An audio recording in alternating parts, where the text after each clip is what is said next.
Hola, buenas tardes. ¿Me escucha? Buenas tardes, profe. Buenas Hola, tardes. profe. Hola, Mari, ¿cómo están ustedes? Bien, ¿y usted? Pero bien, bien, bien, bien. ¿Cómo está todo por allá? Todo ¿Cómo tranquilo. está el día? ¿Llueve? ¿Hace calor? ¿Hace Bien. frío? ¿Cómo? Soleado. Acá en Corrientes está Porque soleado. hace hermoso ese calor correntino. Hola, Merce. Delicioso. Sí. No, no crean que acá es muy Hola, ¿cómo distinto. estás? Merce anda por Corrientes ahora, con sus auriculares chetos.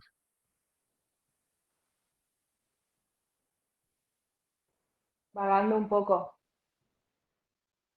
No, yo pensé que te fuiste a estudiar o a trabajar.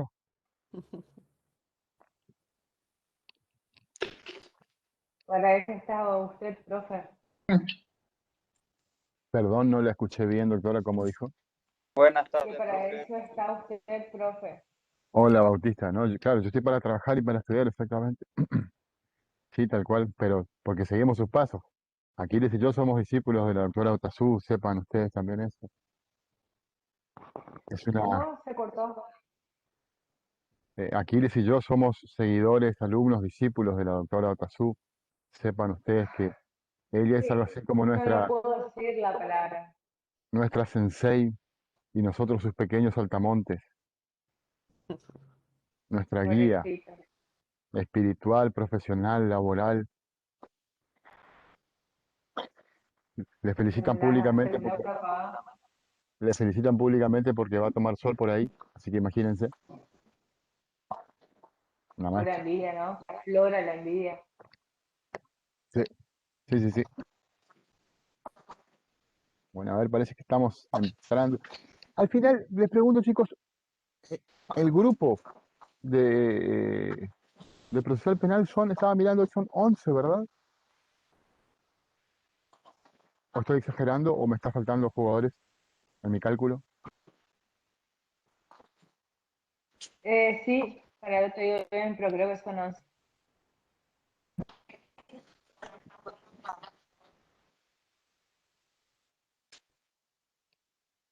Está perfecto.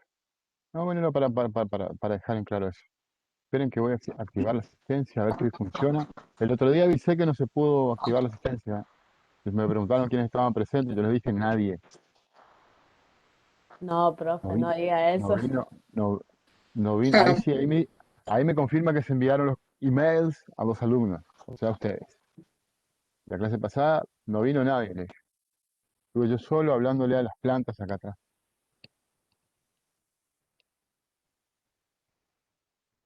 Ahí está. Bueno, vamos arrancando, ¿sí? Mientras comen el postre, vamos a hablar un poco de proceso penal. Eh, yo estoy cuidando el... ¿Se escucha? Porque por ahí se me corta. Yo estoy cuidando la silueta, así que de postre tomo una cucharadita de edulcorante. Listo, suficiente. Hace muy bien, dicen. Ustedes pueden todavía con el azúcar, sí, no se preocupen. Bueno, a ver, habíamos terminado. No, no habíamos terminado, creo que sí. Eh, repasando un poco.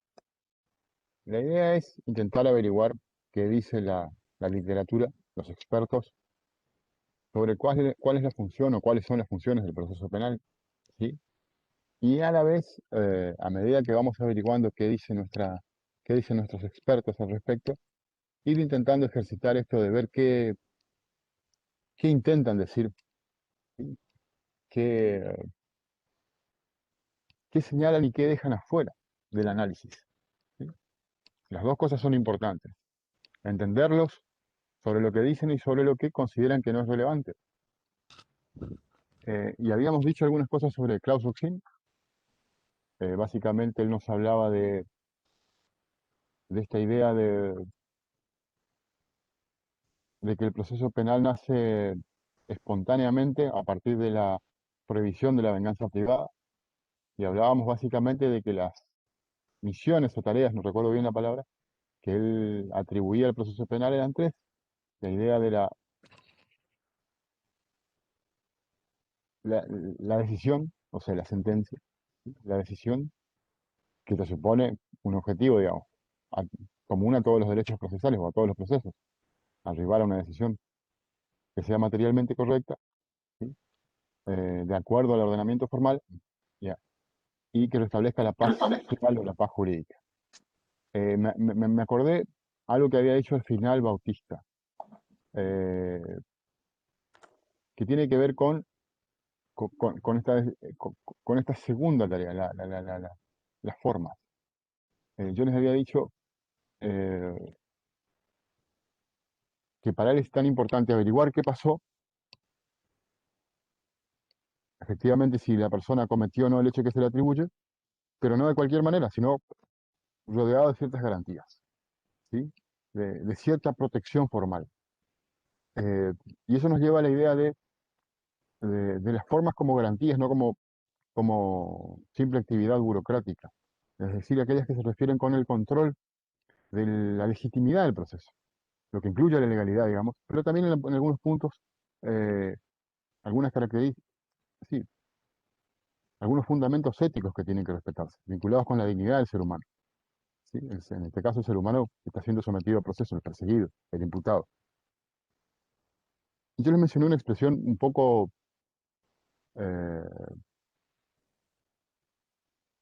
inapropiadamente, la justicia procesal. ¿Sí? Yo me tomo el atrevimiento de utilizar esa expresión con cierta licencia porque la idea de justicia procesal eh, es una idea que tomamos de la filosofía del derecho y que habla de muchas más cosas. Pero me parece que aplicada a esta idea de Roxin y de varios autores que vamos a ver, nos sugiere que, hablando muy mal y pronto, que averiguar lo que pasó no puede llevarnos a hacerlo de cualquier manera. Dicho más simple todavía, a no hacer trampa para saber qué fue lo que pasó, ¿sí? Y ustedes pueden pensar en la vida diaria, permanentemente. Conocemos situaciones donde alguien tiene la vida doméstica, quiere averiguar algo y lo hace con trampas, ¿sí? Sacando verde por maduro, etcétera, etcétera, etcétera, ¿sí? Pila de formas. Esta idea de justicia procesal, eh, yo el otro día daba un ejemplo que tiene que ver con una competencia, ¿sí? Pongan ejemplo o pongamos como ejemplo el fútbol. Eh, va a ser un ejemplo muchas veces, perdónenme, porque es el único deporte que más o menos conozco. Pero piensen también, ¿sí? Eh, pongamos de un lado, en esa competencia futbolística o de cualquier otro deporte, al mejor equipo, ¿sí? Yo el otro día daba el ejemplo del Bayern Múnich, pero ustedes pueden elegir el que quieran, siempre que lo consideren al mejor o uno de los mejores equipos del mundo, ¿sí? 11. Y del otro lado, pongámonos a nosotros, ¿sí? 11, ¿sí? ¿Cuántos somos acá? 4, 8, 11 justo. 11. Bueno, que convengamos que por más buenos deportistas que somos, vamos a estar muy lejos de ser competitivos frente al Bayern Múnich o al mejor equipo que a ustedes se les ocurra, ¿sí? Pues bien, antes de empezar el partido, el organizador o los organizadores nos dicen, miren, eh, yo tengo botines solo para 11 pares, ¿sí? Y se los vamos a dar a los del Bayern Múnich, ¿sí? Ahí como que ya nos empieza a hacer ruido, ¿sí? ¿Por qué? Porque sabemos que la competencia no va a ser Pareja. equilibrada, ¿sí? Que hay una balanza que tiene más peso que la otra. Esa básicamente, perdónenme el ejemplo, pero intento ser lo más gráfico posible. Es la idea de justicia procesal, más allá del resultado, porque ya es el mejor equipo del mundo, lo más probable que de por sí nos gane. Le añadimos ventajas, ¿sí? En la competencia que aseguran todavía mucho más el triunfo. Entonces, esa sensación de injusticia antes de saber el resultado es básicamente la idea de esta justicia procesal, digamos. El mismo camino que nos lleva al resultado, ya es en sí mismo injusto. De manera tal que independientemente, vamos a suponer que después nos ganan 8-0 y nos expulsan 3 jugadores a nosotros, ¿sí? Porque sin botines patinamos y pateamos mal, ¿sí? Para nosotros el resultado, o para un observador de afuera, el resultado ya no es tan importante, o mejor dicho, se explica el resultado, ¿sí? Solo por las desventajas de un equipo y las ventajas de otro, ¿sí? No miramos el resto de lo que pudo haber ocurrido en el partido, el dominio de la pelota o lo que fuese que hay que mirar para evaluar cuán bien juega un equipo de fútbol. Eh, hay de ese tipo de cosas, eh, es de donde se nutre, digamos, la idea de justicia procesal o de injusticia procesal para marcarnos que no importa quién gane, ¿sí? Sino que importa cómo llegamos a ese veredicto. Esa es básicamente la idea. Y por supuesto que después resulta muy difícil traer este ejemplo a lo procesal, ¿sí? Pero, pero yo creo que en la medida que ustedes tengan clara esa idea y de que siempre, siempre estén observando que todos tengamos los mismos botines, ¿sí? Eh, la cosa empieza a encaminarse, ¿sí? Insisto, es muy difícil muchas veces ver delante nuestro dónde está la injusticia o dónde está la irregularidad, ¿sí? Vamos hablando ya más académicamente. ¿Dónde está la irregularidad que produce la afectación de alguna manera al ejercicio del derecho de defensa o al ejercicio de alguna potestad de las partes, ¿sí? Durante el proceso? Pero básicamente un proceso que no asegura eso, que no asegura que todos estén en las mismas condiciones de presentar su caso, de poder defenderlo, y de la otra parte de poder controvertirlo, ¿sí? En las mismas condiciones, y que aquel que va a tomar la decisión va a ser un observador que se va a ocupar de escuchar cada una de las posiciones con la misma atención, digamos. Nos encontramos ante un proceso eh, que no cumple con este segundo componente de los que nos habla Roxin, ¿sí? Está bien, se llegó, se pudo determinar que fulano fue. Ahora, ¿cómo llegamos ahí y no llegamos de la mejor manera? Entonces tampoco es válido, ¿sí? No deberíamos legitimar un proceso penal que no cumpla con esta segunda condición, nos dice Roxin. Esa es básicamente la idea.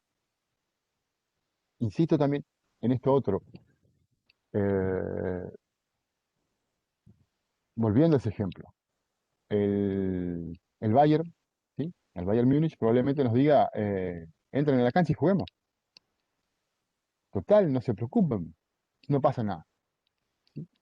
Por supuesto que le vamos a querer mandar bastante al carajo a los jugadores del Bayern cuando nos digan eso.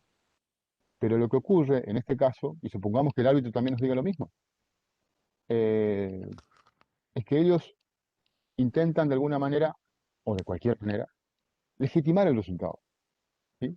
Entonces, cuando yo pongo un pie en la cancha y empiezo a correr, el proceso vale, o en este caso la competencia, ¿sí? Y van a intentar mostrar el resultado más que el camino para ese resultado. Eso ocurre muchas veces en los procesos reales, ¿sí? Donde se deja de lado el problema de las garantías o de este tipo de formas y nos dicen, pero él fue, y eso es lo importante, ¿sí? Lo otro no me importa, lo que me importa es que él fue, ¿sí? Y esto tiene que ver con algo que vamos a hablar más adelante sobre la justicia sustancialista de la que nos habla Ferrajoli. Eh, ¿Qué les quiero decir con todo esto? El resultado, en definitiva, nunca, nunca, nunca, nunca, nunca, nunca, nunca, nunca, nunca, nunca puede legitimar el proceso, ¿sí? Creo que algo lo dijimos la clase pasada. A mí me encuentran con 27 kilos de marihuana en casa, ¿sí? Después de haberme torturado a mí o a mi mujer para que les indiquemos dónde está esa prueba, ¿sí? Y que hayan hallado la marihuana no legitima todo lo que hicieron antes, ¿sí? Y eso debe tener consecuencias jurídicas en el proceso donde se procure una sanción para mí o para mi mujer, ¿sí? No podemos validar un proceso que se valga de cualquier cosa porque el resultado no sirve, ¿sí? Eh, si ustedes se ponen a pensar, en matemática pasa algo parecido cuando alguien no se evalúa. No les interesa el resultado. Les interesa saber cómo llegamos al resultado, ¿sí? Que lo hayamos hecho correctamente, ¿por qué? Porque si nosotros por casualidad llegamos al resultado, en muchísimos otros casos, como no hicimos bien el procedimiento, lo vamos a seguir haciendo. Acá ocurre algo bastante similar, digamos. Nosotros no podemos permitir, ¿sí? No podemos permitirnos el lujo de legitimar, en este caso el ejemplo del abuso policíaco, por el resultado. Porque vamos a estar legitimando todos los abusos policíacos posteriores, independientemente del resultado. Y eso es lo que se supone deberíamos, o una de las cosas que deberíamos intentar evitar en cualquier proceso penal. ¿Sí? Eh, creo que con esa idea cerramos lo que nos decía Roxin. No sé si sobre este autor en particular eh, quieren conversar algo sobre lo que dijimos hasta ahora, quieren conversar algo. Y me apresuro de nuevo a decir algo, a enfatizar algo, que se los voy a decir siempre hasta que empecemos a ejercitarlo, que es el de tratar de que esto sea lo menos aburrido posible, lo menos tedioso posible. ¿Sí?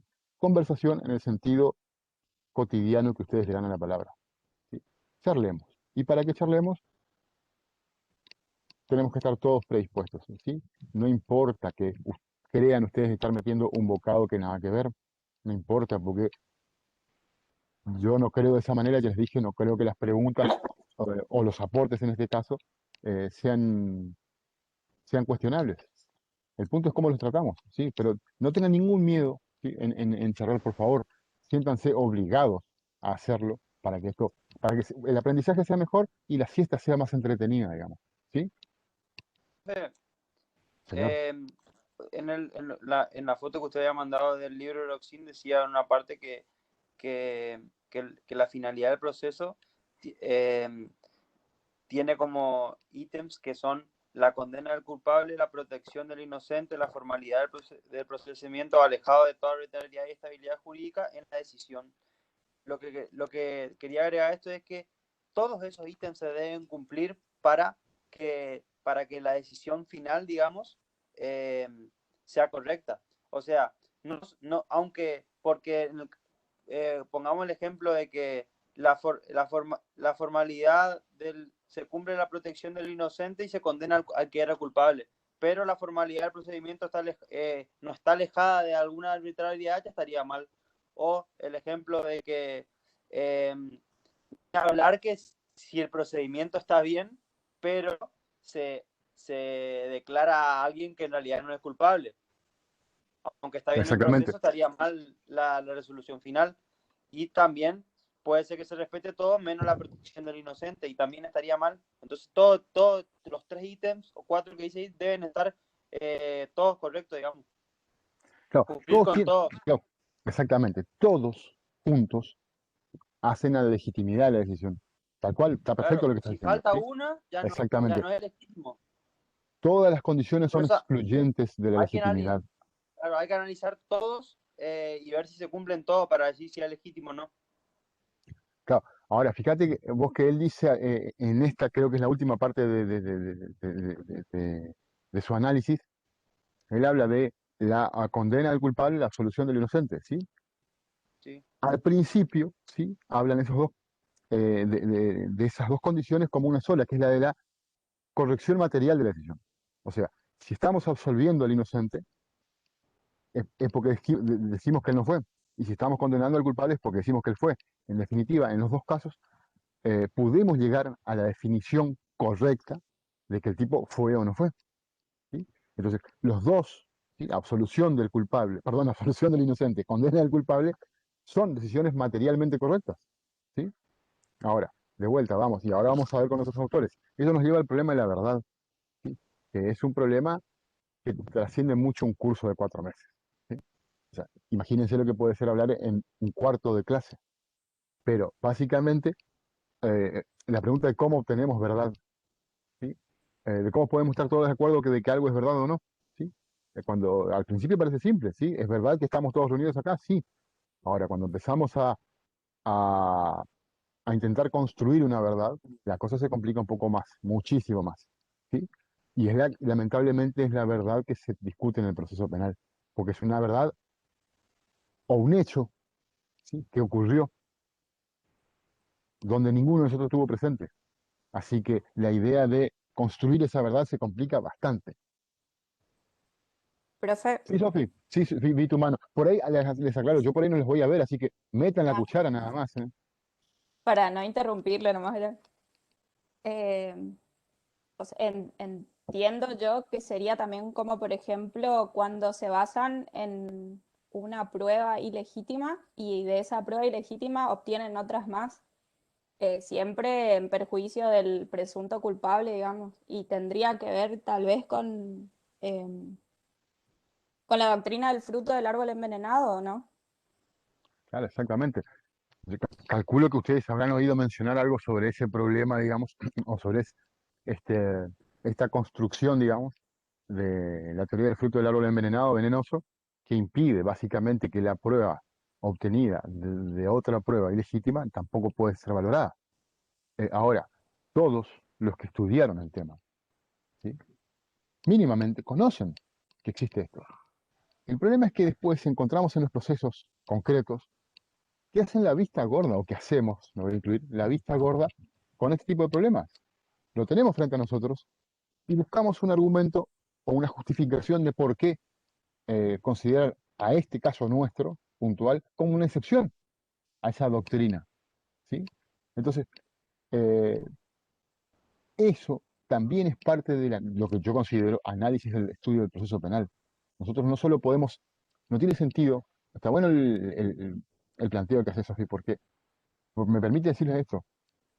Ustedes seguramente van a salir de Derecho Procesal Penal sabiendo un poquito mejor de qué va esto de la doctrina del fruto del árbol venenoso. Ahora, no sirve simplemente con saber. También tenemos que entender por qué, en muchos casos, en muchísimos casos, se omite considerarla. ¿Sí? ¿Cómo puede pasar por ahí el otro día? eh, Estábamos hablando voy a usar ejemplos que por ahí con Merce podemos eh, explayarnos mejor. Eh, la teoría de la coautoría, o la teoría de la participación criminal. ¿Sí? Ustedes vieron eso en penal. ¿Sí? Si yo les pido a ustedes, no quiero usar muchos ejemplos de procesal porque hay cosas que todavía no vimos, ¿sí? Por eso intento ir para atrás. Si yo pido a ustedes un ejemplo de cómplice secundario, ¿qué ejemplo me pueden dar? ¿Se les ocurre alguno? ¿Y que se les venga a la mente? ¿Se acuerdan Pues del cómplice? Sí. no era la persona que acompañaba a otro, pero A, este Sí, solamente a por mí se me acompañar. corta, ¿eh? Elena, creo que estás hablando vos. el que contribuía en el caso puede ser lo esencial de la comisión del delito, pero, Yo no les pido, perdón, yo no les pido el no era concepto. Yo no esencial les para pido. la comisión del delito. Esa es Vos la nos estás dando diferencia el con el concepto. primario. Vos nos estás dando el Claro, concepto y está perfecto. Un ejemplo. sí. ¿Dónde vemos a alguien que está haciendo un aporte no esencial? Hombre que da un arma a otro para que vaya a matar, digamos, por ejemplo.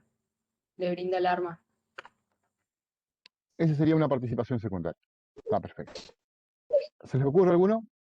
¿Algún Sí, otro? o sea, está por entrar a robar y sabiendo esto le abre la puerta para que entre a robar, porque la puerta está sin llave. Lo único que hace es abrir la puerta y la otra persona entra y saca la cartera. Igual iba a poder realizarlo sin ese aporte, porque tenía que abrir la puerta nomás.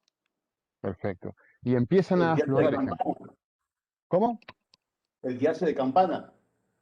Y claro, a mí el primero que se me vino a la mente fue ese, el de Campana. ¿Sí? Pero los tres ejemplos yo por lo menos comparto.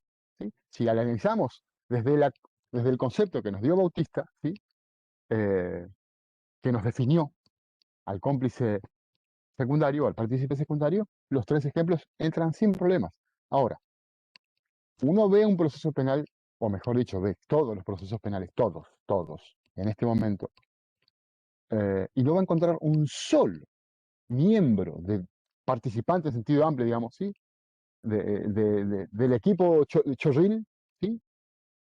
Que, que pague como cómplice secundario. El que te espera en la moto, el que te presta el arma, el que te abre la puerta, etcétera, etcétera, son todos coautores. ¿Sí? Se construyó o se simplificó la teoría de la participación criminal condenando a todos por lo mismo. ¿Sí? Entonces, yo no dudo de que los fiscales, los acusadores, los jueces, estudiaron Penal 1 y aprobaron Penal 1. Y si tuvieron suerte, el profesor les enseñó participación criminal. Y si se dedican hace mucho tiempo al derecho penal, probablemente lo hayan vuelto a ver, aun cuando más haraganes sean, algo tuvieron que haber estudiado sobre el problema. Sin embargo, se esfuerzan por no aplicar esas categorías, ¿sí? Por un montón de posicionamientos, ¿sí? De preferencias, y encuentran una justificación teórica, endeble o no, y eliminan un montón de categorías, ¿sí? Yo no conozco un solo caso, donde un juez haya aplicado la tentativa inidónea. No conozco. Vi algunos que para mí debían ser tratados como tentativa inidónea. Y por supuesto que, y por ahí eso es lo que yo le cuestiono a los libros, ya que estamos trabajando con análisis del discurso, ¿sí? Vamos, quedémonos un ratito más en Penal 1. ¿A quién carajo le sirve que el libro de Penal 1 nos explique que la tentativa inidónea es cuando a un payaso se le ocurre matar a alguien suministrándole azúcar? ¿Sí? Eso en la realidad no vamos a ver nunca. Entonces, ¿qué pasa con ustedes? ¿Sí? Ustedes que van absorbiendo esa información, van viendo, la tentativa inidónea solo se aplica cuando hay un estúpido que se le ocurre a alguien darle azúcar para matarlo. Y no piensan en situaciones de la vida real donde se aplique eso. Entonces, cuando llega el momento de analizar una situación, la tentativa inidónea quedó mentalmente fuera de toda neurona. Entonces, desde la formación universitaria anulamos un instituto del derecho penal que está regulado, pero a nadie se le ocurriría aplicar por vergüenza, por miedo, porque no lo conoce, porque cree que es una estupidez, pero en Y definitiva no se profe, aplica. que se aleja bastante, digamos, al- a, a- a los principios, digamos, en el sentido que en ningún momento se pone en peligro el bien jurídico. Entonces, por ahí hay No, no, mucho fundamento de poder no te escuché bien, Bauti, se me cortó, que se perdona, ¿podés aleja, repetir? que tiene muchas. Yo no hablo, usted primero dio el ejemplo de de la coautoría en el caso de los cómplices secundarios. Me parece que ahí está en una total disparate porque tranquilamente se podría aplicar la pena que corresponde a cada uno, pero en el caso de la tentativa inidónea, aunque sí fue tratado el tema, desde mi punto de vista, yo creo que está alejado viola varios principios en el ejemplo de que no se pone en realidad en peligro el bien jurídico nunca. Entonces, a la hora de no aplicar, me parece que tiene mucho A más ver, lógica que decir no eh, aplicar el es lo que artículo decís vos. A ver, coautor o cómplice secundario. Eso me parece más disparatado. ¿qué te parece más disparatado?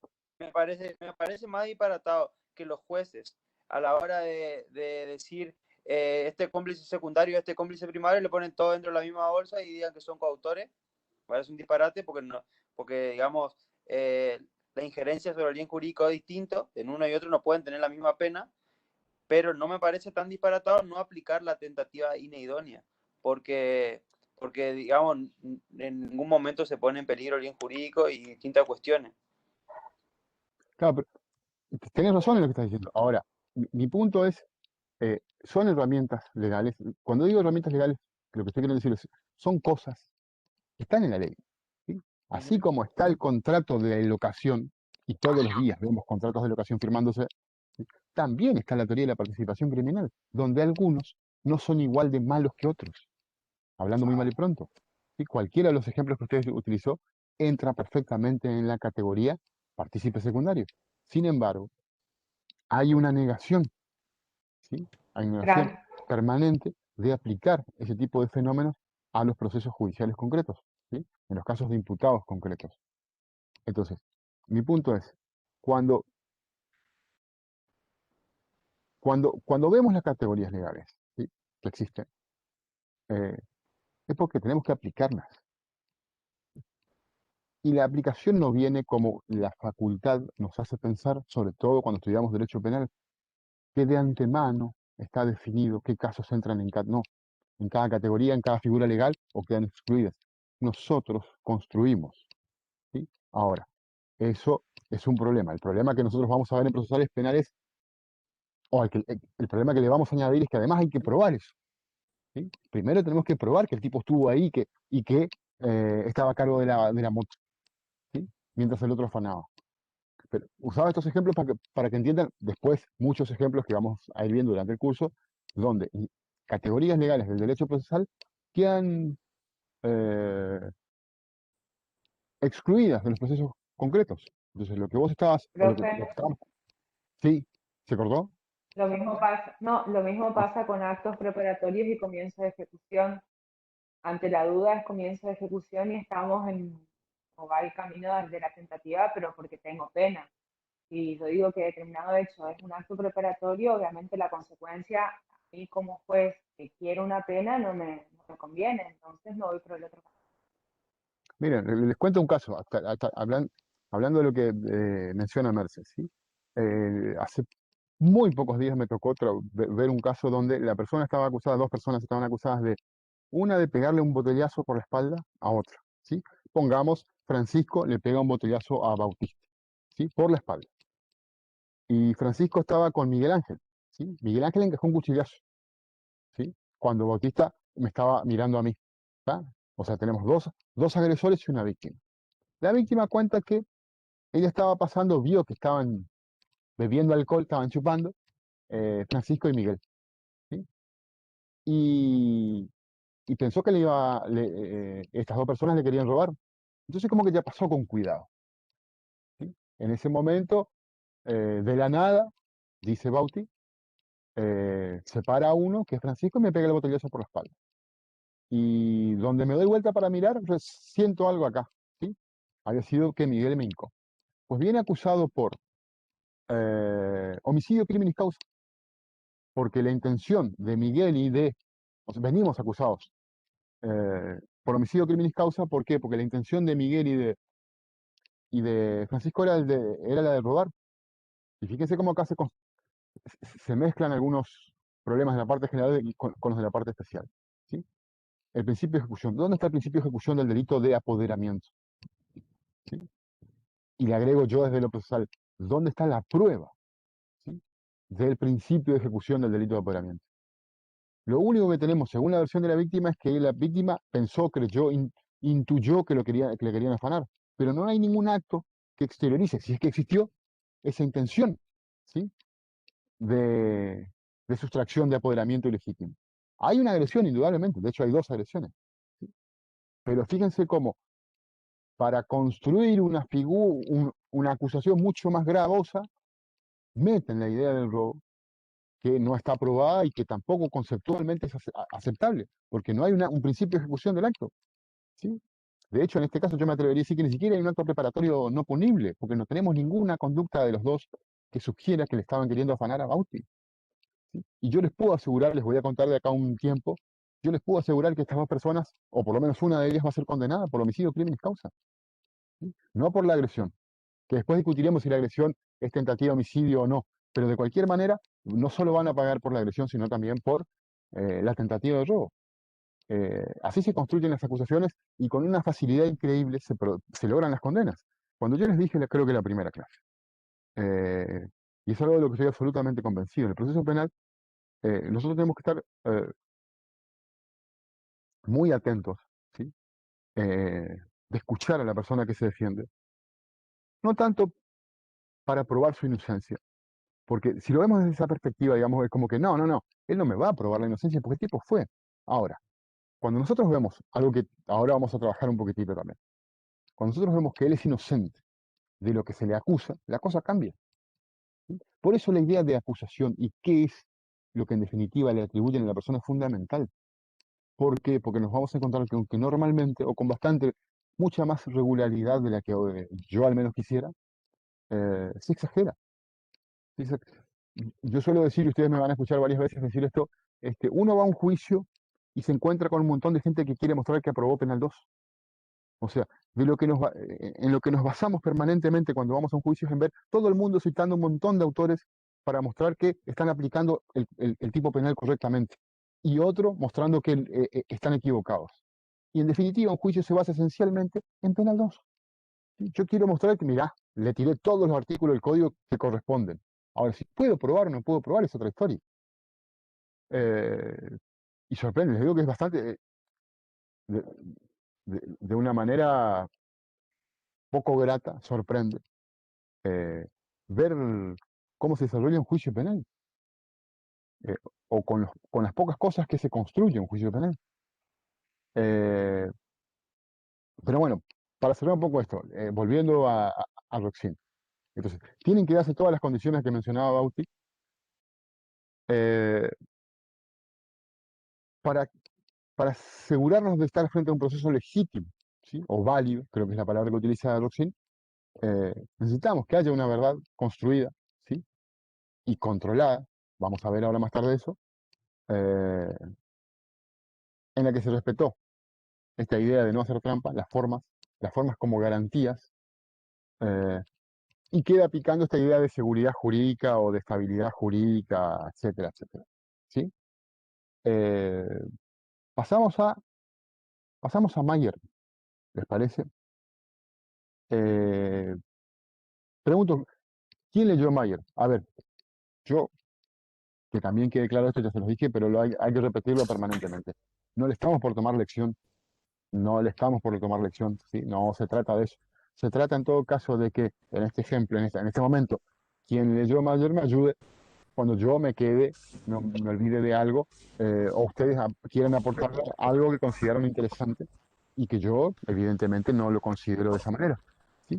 De eso se trata. Karen, Yo, profe, leí Mayer. Yo Julio, también, profe. ¿vos también, Sofi? Sí. Perfecto. Bueno, ayúdenme. Sí, eso es lo que les pido. Que sea claro, Julio Mayer, bueno, habíamos dicho Roxin, profesor de parte general, ¿sí? Que escribió un buen libro de profesor penal, por lo menos para mí. Y Julio Mayer es como, falleció hace poco, él falleció hace 5 o 6 meses falleció. Vendría a ser uno de los grandes exponentes del derecho procesal penal contemporáneo, digamos. Sí, o sea, Julio Mayer es el papá. Mayer, Binder, digo esto porque por ahí Borda, o no sé de quién estudian ahora, qué sé yo, Roland Arasi, uno más nuevo de procesal. O sea, en cada materia ustedes tienen esos libros, digamos, el capo.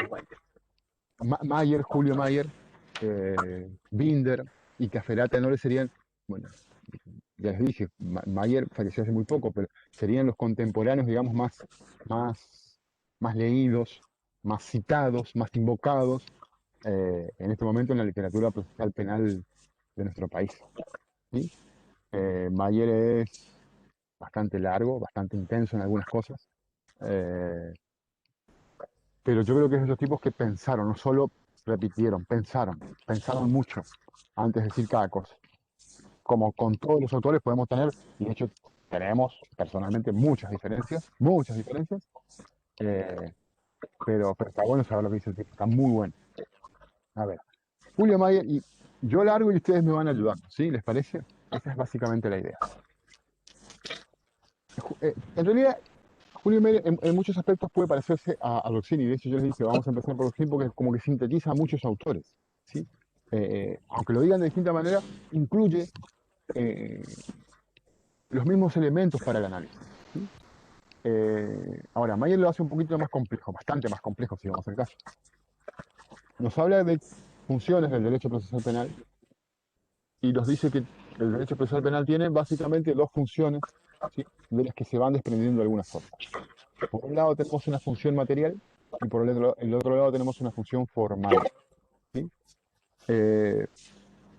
La función material, a ver, sería, él no lo explica y hay que interpretarlo, pero la función material se referiría, digamos, al objetivo institucional, político institucional que tiene el proceso penal, ¿sí? Como herramienta, digamos, legal, nosotros como sociedad, ¿para qué queremos el proceso penal? ¿Sí? Ahí están los objetivos institucionales del proceso penal. Y dentro de la función formal, él incluye, de una manera muy típica como lo hace Roxin, incluye, digamos, los requisitos, la manera en cómo vamos a cumplir con ese objetivo de fondo, ¿sí? Las maneras. Ya vamos a ver, pero para que se entienda, estamos hablando un poquito de eso. Dentro de la función material, que sería la cuestión de fondo, para qué está el proceso, él en primer lugar incluye la función de realización, ¿sí? Que yo creo que es a la que más importancia le da.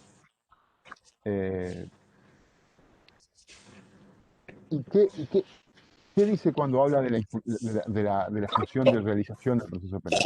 Primero lo cita Ernesto Belling, ¿sí? Que era también un penalista, que se dedicó al derecho procesal, y citó una frase que otros le atribuyen a otro autor, pero por ahora le vamos a creer a Mayer. Dice que Belling dijo que el derecho penal no le toca un pelo al delincuente, ¿sí? Y eso nos gusta a todos cuando lo leemos, ¿sí? El que le toca uno o más pelos al delincuente es el derecho procesal penal, ¿sí? La idea es, bueno, el derecho penal, ¿sí?, establece las figuras penales, los delitos y las escalas penales. Es decir, prohibimos tal cosa y al que no cumple con la prohibición le vamos a dar tantos años. Básicamente es lo que hace el derecho penal. Ahora, el que agarra al que incumple, ¿sí?, es el derecho procesal penal. Esa es básicamente la idea de no tocar un pelo al delincuente. ¿Y cómo hace ese trabajo? ¿Sí?, de tocar los pelos al delincuente. Pues se compra una maquinita y no, mentira. Le manda a la peluquería. Tampoco. No. A ver, les pregunto, chicas, ¿qué entendieron ustedes de este pedacito? Con sus palabras, si quieren leer, no hay ningún problema. La idea es ver qué fue lo que vieron ustedes, antes de meter yo mi bocado.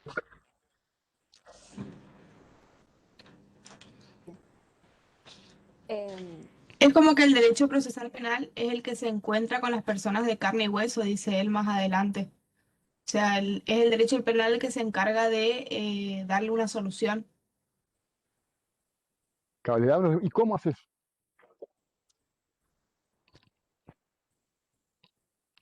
Siempre hablando de la ¿Cómo? función de realidad. ¿Y cómo hace eso, digamos? ¿Sí? ¿Cómo se enfrentan las personas de carne y hueso? ¿Qué fue lo que entendieron? O sea, cuando tenemos una afirmación de existencia del mundo real, de una acción u omisión, que transgrede alguna norma del derecho penal, lo que hace el derecho procesal penal es indicar el camino para averiguar el contenido de la verdad de dicha afirmación. Entonces, Bueno, dispone la pena o de jurisdicción. yo, como vos, Karen, interpreto lo ¿Se me mismo. escucha?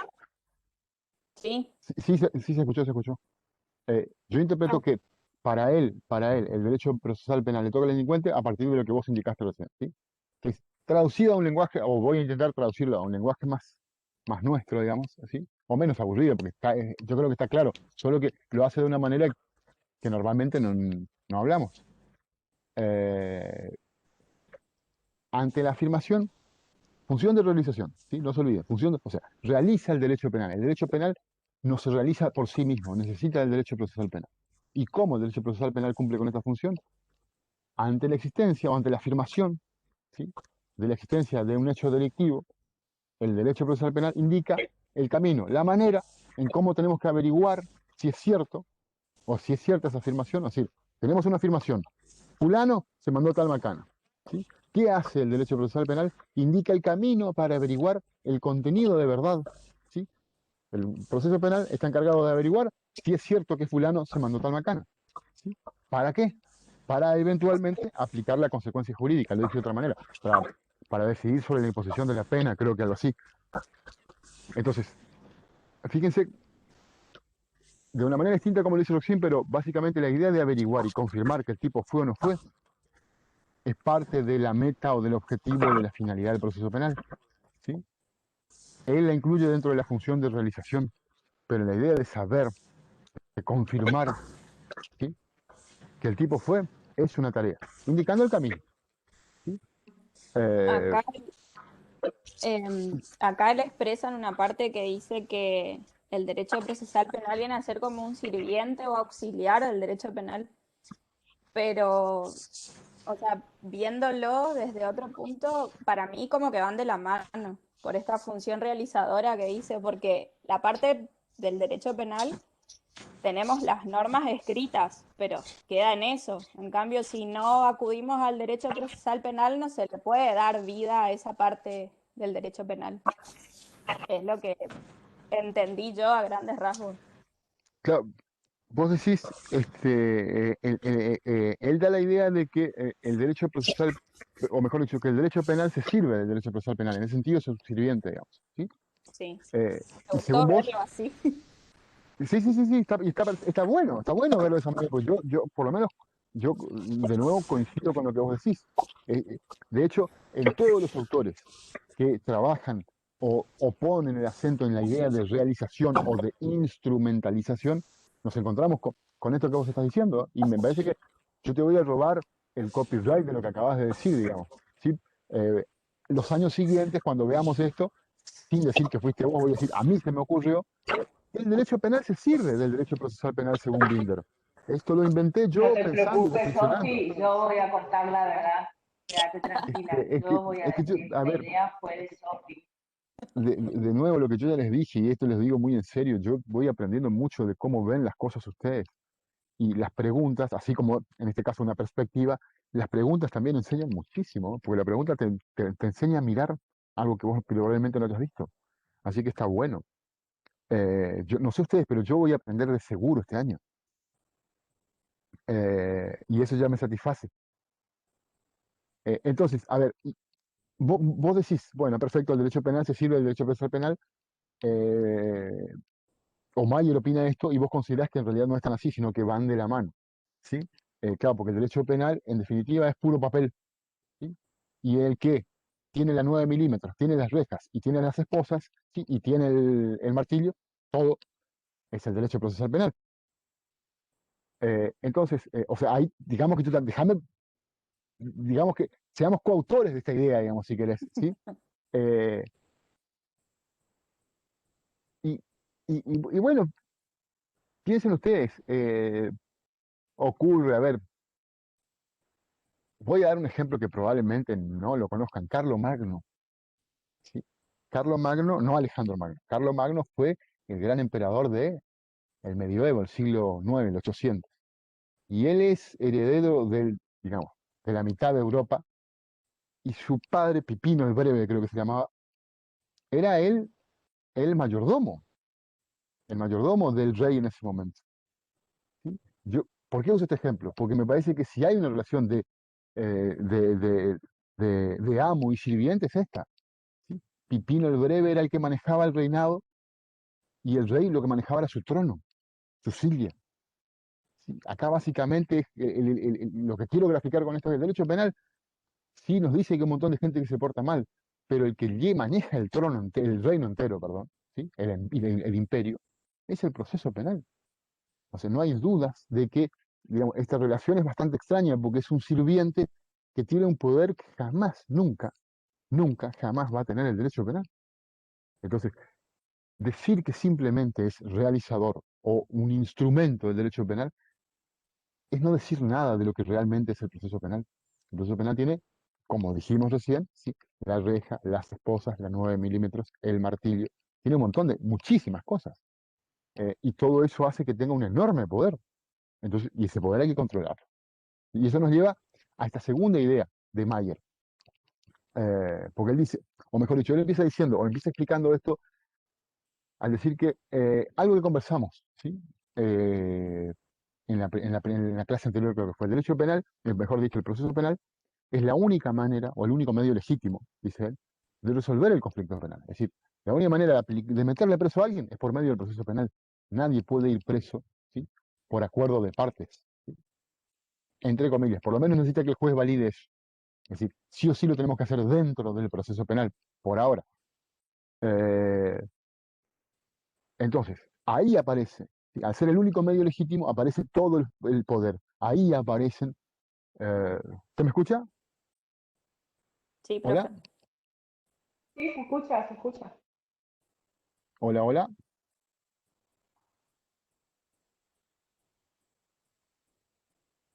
¿Hola, hola? Se escucha, ¿eh? ¿Vos escuchás? Hola, ahí volví. Hola, ¿qué tal? ¿Cómo están?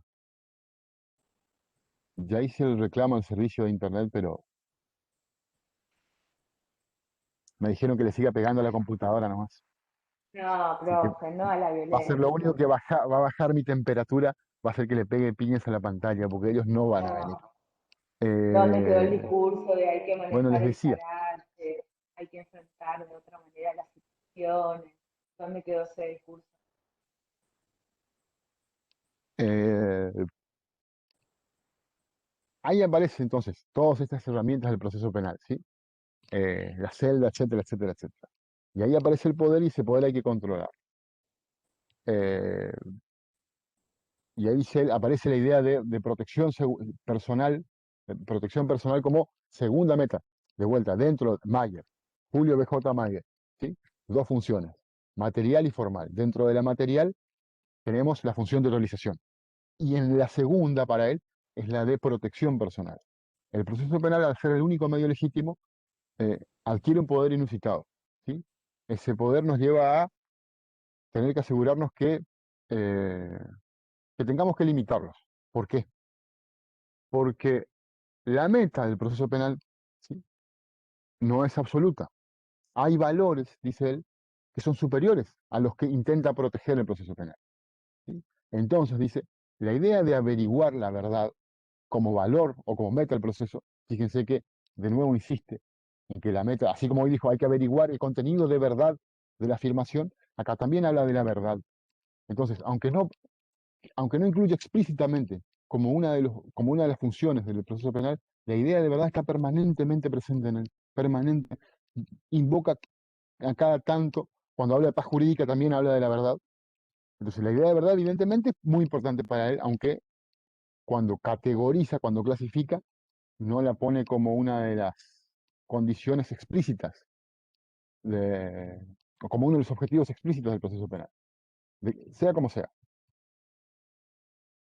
Ese valor, que significa averiguar la verdad, tiene límites. Podemos discutir cuáles son esos límites, ¿sí? Cuál es el alcance de esos límites, pero los tiene, ¿sí? Entonces, el proceso penal tiene que estar subordinado a esos límites, ¿sí?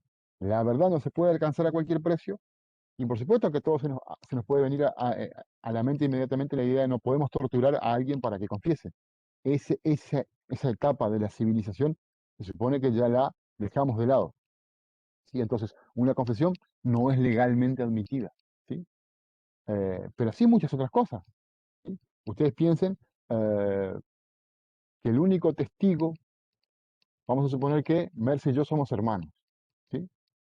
Y yo le afano a María, ¿sí? María no vio quién fue.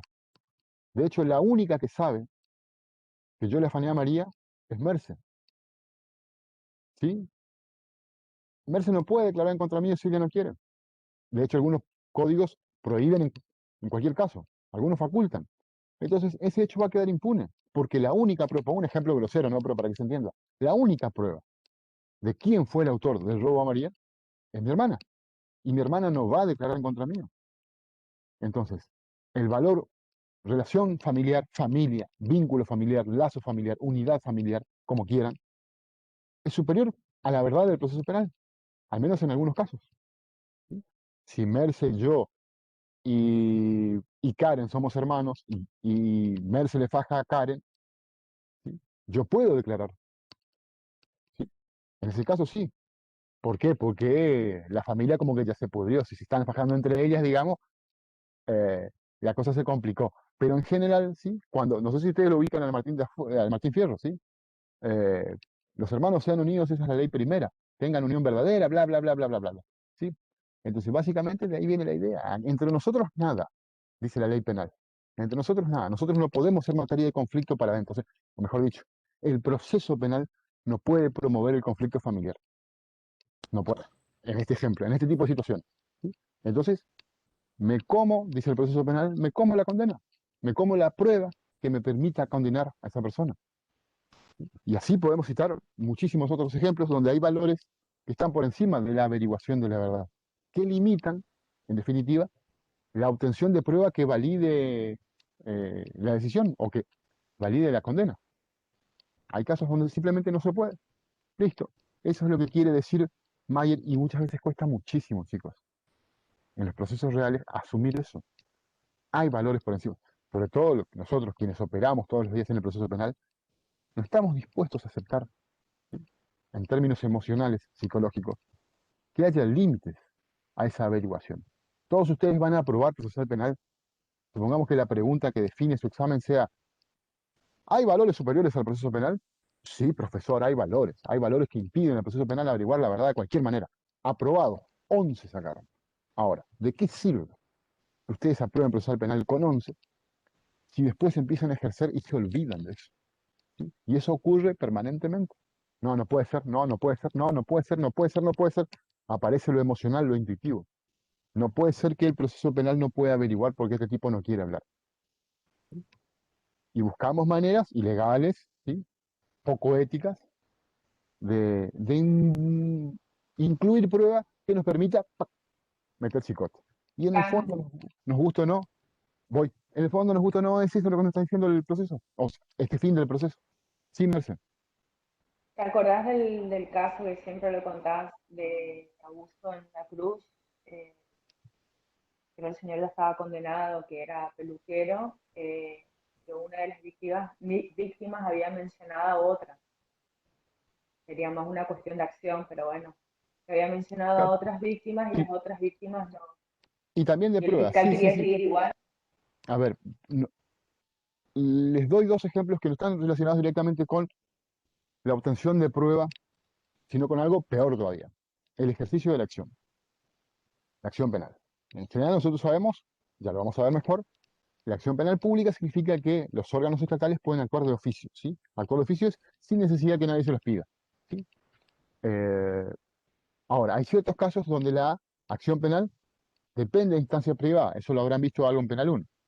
Un ejemplo muy claro es el delito de abuso sexual, ¿sí? Los delitos del 119. Si no hay instancia de parte, el mejor ejemplo es la denuncia, esos delitos no se pueden investigar, ¿sí? Está vedada, ¿sí? La persecución penal. ¿Por qué? Si uno mira, algo de eso lo ven en Penal 1, algo lo vamos a ver nosotros acá en procesal penal. ¿Cuál es el fundamento? ¿Sí? Y es básicamente el mismo que estamos diciendo ahora. Hay valores superiores a la averiguación de la verdad, ¿sí? El momento, entiende la ley, o lo dice la ley, lo sostiene la ley, el momento que pasó esa persona es demasiado, además demasiado fuerte, demasiado íntimo. Así que dejemos que sea ella quien decida si quiere que su problema se ventile judicialmente, ¿sí? Pongan el ejemplo que quieran, acá sí no voy a dar nombres. eh, Cualquiera de nosotros es víctima de un abuso sexual, ¿sí?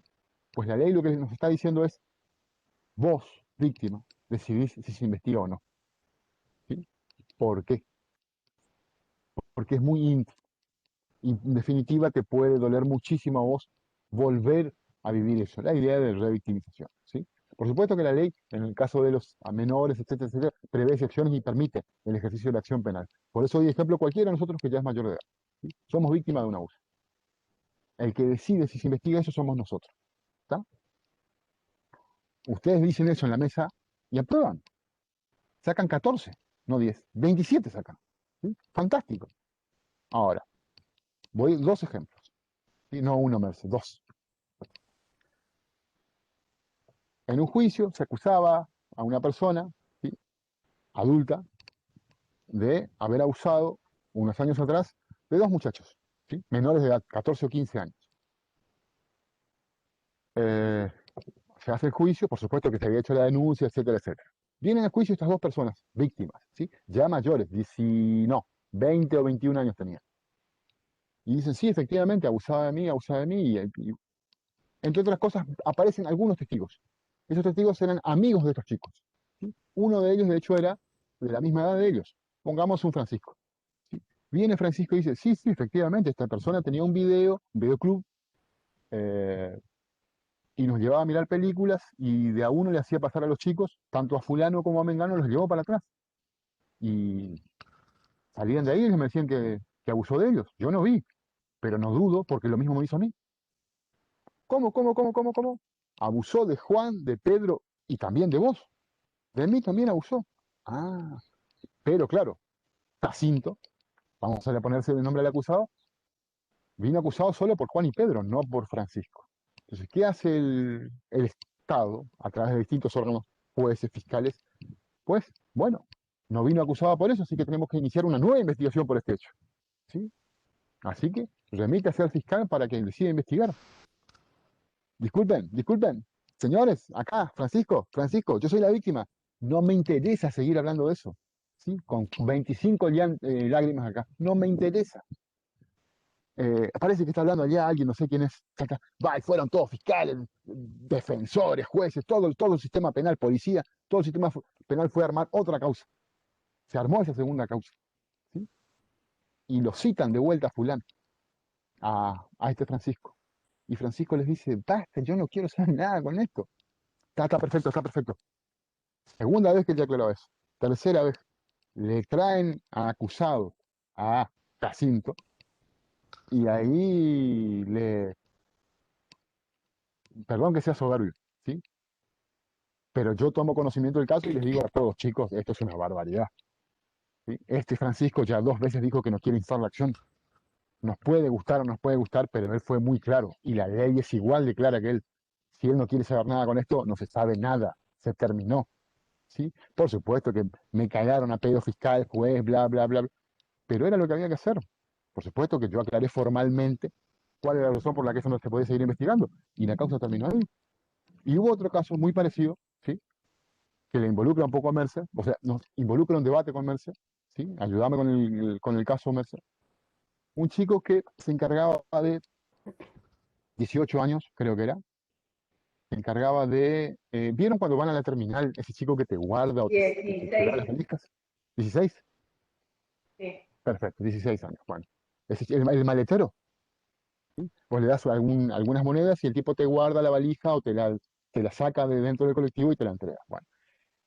Se tomó conocimiento, no es necesario entrar en tantos detalles, ¿no? Pero se tomó conocimiento de que este chico, eh, estando en la terminal, era manoseado, ¿sí? Por un adulto, ¿sí?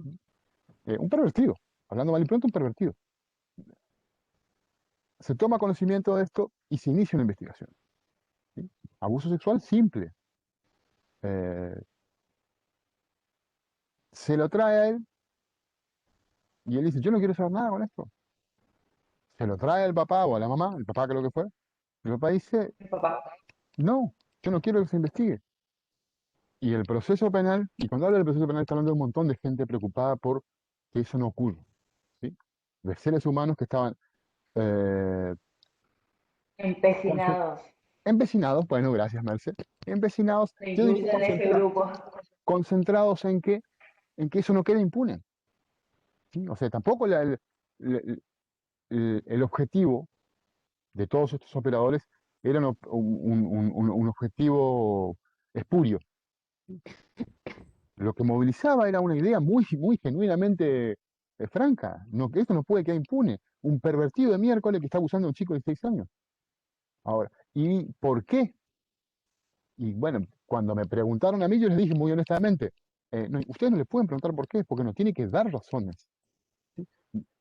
Él te puede decir, yo no quiero perder mi laburo, yo no quiero tener problemas, me gusta el viejo pervertido, no importa la razón que da, porque la ley no pide eso. Dejemos de ser paternalistas, ¿sí? Si la ley le dice, vos tenés el poder de decidir, respetá ese poder de decidir. En todo caso, el límite, en mi opinión, del proceso penal es explicarle las consecuencias de hacer la denuncia y de no hacer la denuncia. Ahí, una vez que él conoce las consecuencias de una y otra alternativa, la decisión de él es libre, es consciente y es voluntaria. Y nosotros tenemos que respetarla. Eh, por Sí, supuesto que en este caso tenía, sí, perdón, tenía como un tinte especial, si bien el chico tenía 16 años,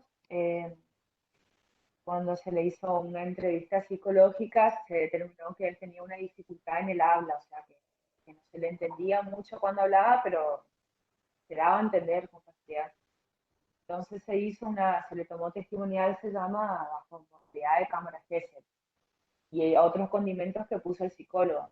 Pero cuando se termina de hacer la cámara Gesell, él me dijo algo que se le entendía perfectamente. Eh, Cuando salimos de la cámara Gesell, yo estaba sinceramente enojada, indignada. Yo quería que él denuncie, yo quería que la otra persona haga presa, pero yo quería. Cuando termina, él me dijo, y mire señora, yo le agradezco todo, pero tengo vergüenza. Esta situación a mí me da mucha vergüenza. No quiero saber nada, no quiero que me jodan más. Usted quiere eso, yo no quiero eso. Y ahí quedé helada. Tenía razón, porque yo estaba decidiendo, pero por mí, no por él. eh, Ahora, yo les pregunto a ustedes, ¿ustedes creen que Merce no sabe, no conoce, no estudió cómo se regula el ejercicio de la acción penal y de la instancia privada? Merce domina el tema. Ahora, fíjense cómo al factor jurídico hay que añadirle un factor emocional igualmente relevante, que muchas veces condiciona y en algunos casos determina la decisión. Entonces, saber el derecho es fundamental. Si no sabes el derecho vas a hacer macanas, ¿sí? Ahora, tenés que tener una autoridad moral muy fuerte como la de Merce, ¿sí? Para reconocer cuál era la verdadera razón por la que ella quería que se persiga. A ella le consideraba, a ella le parecía injusto una cosa como esa, pero reconocía que la ley decía otra cosa. Y eso nos deberíamos operar de esa manera. A mí no me gusta, no estoy de acuerdo con lo que la ley dice, pero lo que la ley dice es clarísimo. De última, si no estoy de acuerdo, hay mecanismos institucionales para reformar la ley, que fue lo que se produjo justamente en los delitos de abuso sexual cometidos con menores de edad.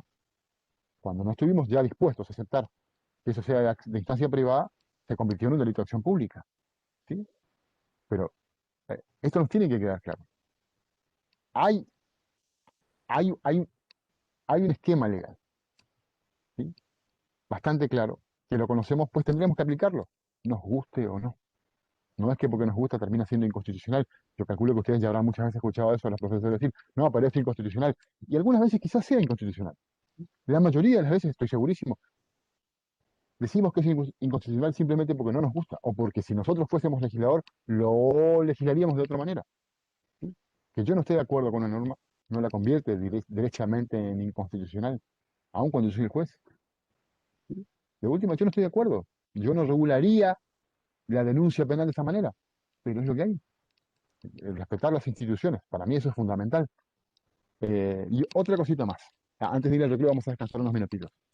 Fíjense cómo de un problema tan abstracto, tan teórico si se quiere, como la función del proceso penal, nosotros somos capaces de encontrar ejemplos, ¿sí?, que estén vinculados con este problema. De modo tal que no es un problema que simplemente nos sirve para ocupar una hora de clases y después para examinarlos o evaluarlos en una mesa o en un parcial. ¿Sí? Lo que intentamos hacer es mostrar que problemas teóricos como estos tienen una enorme incidencia en muchísimas situaciones, y fíjense en cuáles, ¿sí? Eh, de una tremenda sensibilidad, y eso es básicamente lo que nosotros intentamos hacer con cada cosa que analizamos. Por más abstracta que parezca, siempre intentamos mostrar que esto tiene consecuencias prácticas, no es simplemente elucubración teórica, ¿sí? Eh, para invitarlos a ustedes a ejercitar todo lo teórico que estudian de esta manera. Esta pavada que está diciendo acá el artículo, ¿dónde carajo la veo aplicada? ¿O dónde veo que no la están aplicando? ¿Sí? De eso se trata un poco también esto. Cortamos acá. A ver, cortamos con Mayer. Mayer a esto que decimos, ¿sí?, le agrega la idea de la paz jurídica o seguridad jurídica, que lo vamos a ver después. Vamos a tratar de hablar de todos juntos como dijimos en la clase pasada, ¿sí? Y a esto le agrega la función formal, que a él no le preocupa mucho, ¿sí? Él la trata de una manera muy distinta como la trata Ruffin. Para él la función formal es aquella que establece los requisitos extrínsecos de un acto. ¿Sí? ¿Qué hace que una decisión sea sentencia y no una mera opinión que cumpla con los requisitos que el código le exige a la resolución sentencia? Y eso es todo lo que dice sobre la función formal, que es importante, ¿sí? Es cierto, se tiene que cumplir. Ahora, yo no sé si eso es parte de la función del proceso penal en particular, ¿sí? Porque creo que ese es, digamos, el cumplimiento de los requisitos extrínsecos de un acto de resolución es parte de cualquier acto jurídico, ni siquiera de un acto procesal. Pero yo creo que por eso no le da mucho artículo, digamos. Creo que le dedica uno o dos párrafos, corríjanme chicas, pero es muy poco lo que habla de la función formal.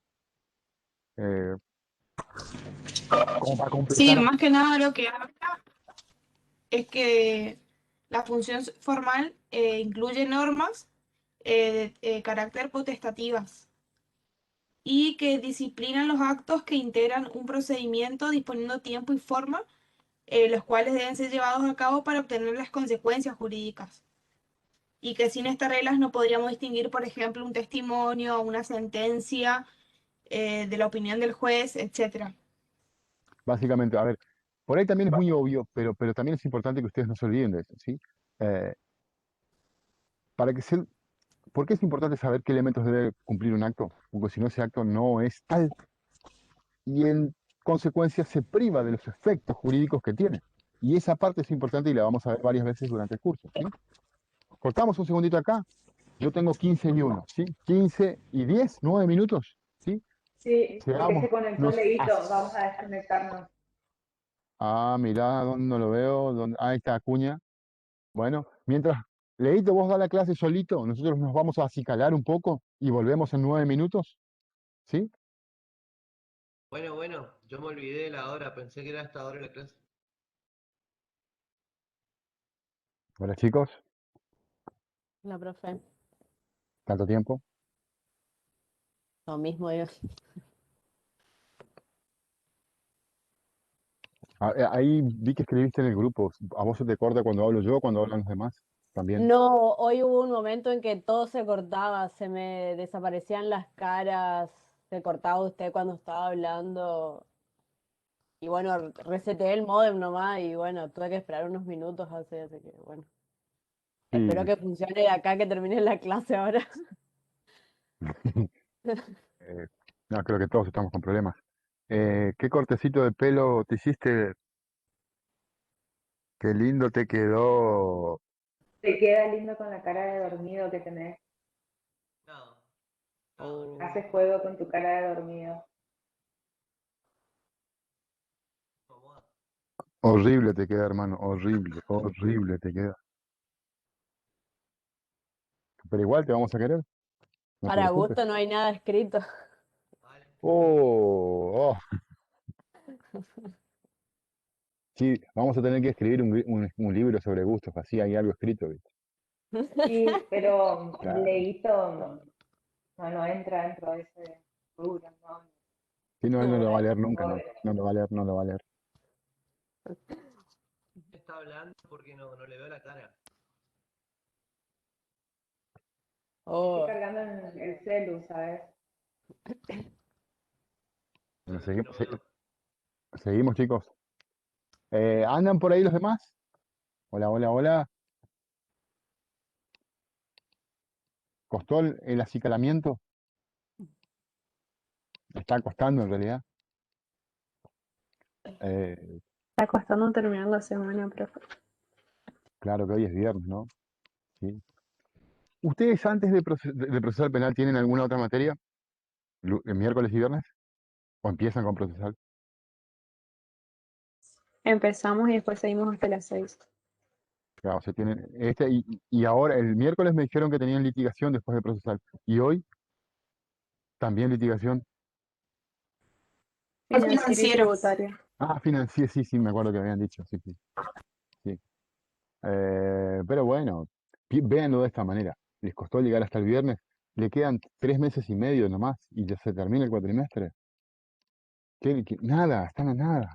Viernes, última hora, quedan 2 horitas y se relajan. Y por suerte el lunes llega rapidísimo y volvemos a estar acá. Qué lindo, qué lindo, qué lindo. Para que vean lo lindo que es esto. Eh, bueno, seguimos. Vamos a tratar de- de hacer más divertido este fin de, de la semana universitaria por lo menos. Seguimos con don Alberto Binder. Sí, lo vamos a analizar un poquitito a don Alberto Binder. No sé quién lo leyó, quiénes han leído al querido amigo Alberto Binder en este momento. Eh, como les dije hoy, uno de los grandes. Escribió este manual que lo escribió en la década del 90 y se sigue aplicando porque mucho de lo que el tipo dijo en su momento comenzó a producirse a partir de que él lo dijo. Y creo que varias cosas de las que él dijo todavía no se produjeron. Estamos trabajando para producir, pero digamos, se anticipó muchísimo en muchas ideas. Las exploró muy brevemente porque se trata de un manual, ¿no? Pero también es un libro que yo les recomiendo que lo lean todo. Lo que yo no les dije, el primer capítulo, este fin de semana, está en el Divino Botón, léanlo por favor. no tiene desperdicio, no tiene ningún desperdicio, les aseguro. No les voy a invitar a leer pavadas, no, solo les voy a invitar a leer cosas que les puedan motivar. Y ese primer capítulo es bastante motivante porque te invita a la reflexión en esa relación de aprendizaje, enseñanza-aprendizaje. Y bueno, yo les había pedido que lean dos capítulos de Alberto Binder. El primero vinculado con las relaciones de la política criminal con el derecho penal y el derecho procesal penal, y el segundo que básicamente intenta responder la pregunta que nosotros estamos analizando ahora. El primero, el de la política criminal, eh, además de que es un punto en el programa, es importante porque eh,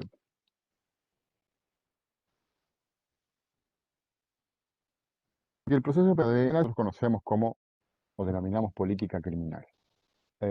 Y él nos explica por ahí que hay distintas descripciones, distintas definiciones de cómo entender la política criminal. De hecho, con la expresión derecho ocurre exactamente lo mismo. Podemos interpretar derecho o definir derecho de distintas maneras, todas válidas. En lo que a nosotros concierne, para este curso, la idea de política criminal es, si quiere, la más general de todas, o la que normalmente, o la acepción con la que normalmente se emplea en el derecho procesal penal, se refiere o se relaciona con esta idea de que la política criminal es parte, ¿sí?, de las políticas públicas, solo que en este caso encargadas de, o orientadas a definir, ¿sí?, eh, la persecución de la criminalidad o la persecución de los hechos delictivos. Eh, la persecución en el más amplio de los sentidos, ¿sí? Tengan ustedes en cuenta que dentro de la política criminal pueden quedar incluidas muchísimas cosas, eh, que nosotros tenemos que tratar de ser lo más rigurosos posibles para delimitar, ¿sí?, a qué le vamos a llamar política criminal. Pongo un ejemplo. Si la política criminal o involucra todo aquello que de alguna manera intenta eh, evitar que se cometan delitos, ¿sí?, la persecución penal sería el ejemplo paradigmático. La educación podría ser una herramienta político-criminal, porque de hecho una sociedad más educada, ¿sí?, es una sociedad que comete menos delitos. Yo tengo mis dudas al respecto, pero en general eso es aceptado, ¿sí? Eh, yo creo que las sociedades muy educadas cometen otro tipo de delitos, delitos más educados, ¿sí? Pero en general se acepta que la educación contribuye a eso, la economía también contribuye a eso. Sin embargo, no vamos a pensar que la política educativa o la política económica están condicionadas por la política criminal. Entonces, dentro de la política criminal incluimos aquello que explícitamente, ¿sí?, tiene como objetivo procurar, ¿sí?, evitar que se cometan delitos y sancionar los que se cometieron. Esa sería una manera de entender para nosotros la política criminal. Entonces, ¿qué incluye? Incluye la legislación vinculada eh, con la prevención y la sanción de los delitos, ¿sí? Es decir, no solo el Código Penal, normas que establecen en el presupuesto una determinada cantidad de plata para camionetas de la comisaría tanto, también es una decisión de política criminal, ¿sí? ¿Cuántas camionetas ponemos en la calle? ¿Cuántos efectivos ponemos en la calle? Es una decisión de política criminal, ¿sí? También incluye digamos, el espectro legislativo, administrativo y judicial vinculado con la persecución, sanción de delitos, ¿sí? La prevención es esencialmente administrativa y la persecución, como nosotros la conocemos, es esencialmente judicial. Binder dice que incluso lo menciona a Mayer, pues a Verles Mariconde, creo que es, no quiero mentir, y dice que la política criminal cumple un papel fundamental en las construcciones de la doctrina, justamente por todo eso que estás diciendo vos. Pero es como que Mayer el que toma la política criminal y dice esto es importante para la doctrina. ¿Por qué es importante? Porque el derecho no se puede desentender de a dónde apunta un determinado fenómeno social, ¿sí? El delito es un fenómeno social y la prevención del delito también es un fenómeno social. Podemos tratar, conceptualmente podemos tratarlos de manera distinta, pero quedan involucradas dentro de decisiones del Estado. ¿Sí? ¿Cómo tratarlos? ¿Sí? Esas decisiones quedan incluidas dentro de la política criminal. Ahora, nosotros tenemos que involucrarnos en los problemas que son de política criminal porque tiene una enorme incidencia en cómo se moldea el proceso. ¿Sí? Cuánto de grande, cuánto de chico es, depende en gran medida de decisiones de política criminal. Entonces no puede ser un problema ajeno al análisis del derecho. ¿Sí? Ahora, para nosotros, por lo menos en este curso, no podemos trabajar demasiado este problema, que les digo, es recontra lindo, apasionante, interesantísimo. Los problemas de política criminal, los problemas que nos muestra la sociología criminal, digamos, son, les digo, hermosos. Algunos vamos a trabajar y están buenísimos. ¿Qué quieren que les diga? Bueno, por lo menos a mí me gustan un montón, qué sé yo. Eh, no me hagan caso. Para nosotros lo importante es que la política criminal, como habíamos dicho, creo que la primera o segunda clase en algún momento ya, también está orientada, como son cuestiones políticas, política bien entendida, ¿sí? La expresión política bien entendida, nos hace pensar que la persecución, la prevención del delito y la persecución del delito pueden tener mayor o menor alcance de acuerdo a las políticas criminales que se implementen. ¿Sí? Un gobierno que